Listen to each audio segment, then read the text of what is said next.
সিন্নির মধ্যে এটা বরকত আছে, সিন্নির মধ্যে সবাই হকা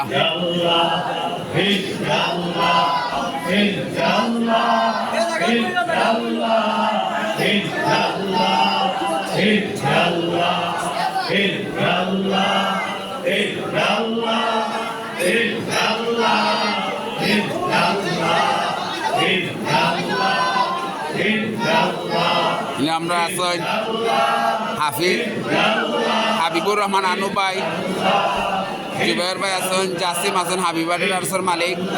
আলহামদুলিল্লাহ, আল্লাহ শুক্রিয়া, আমরা খুব সুন্দর একটা মাহফিল হয়েছে। আল্লাহ তালা আমরা যাজা আখার দান করব, দিন দুনিয়া আখারতে বালাই নিছি ফরমাও। আর হলমার হুজুরের দোয়ার মাধ্যমে আমরা আজকের মতো শেষ হইব ইনশাল্লাহ মাহফিল।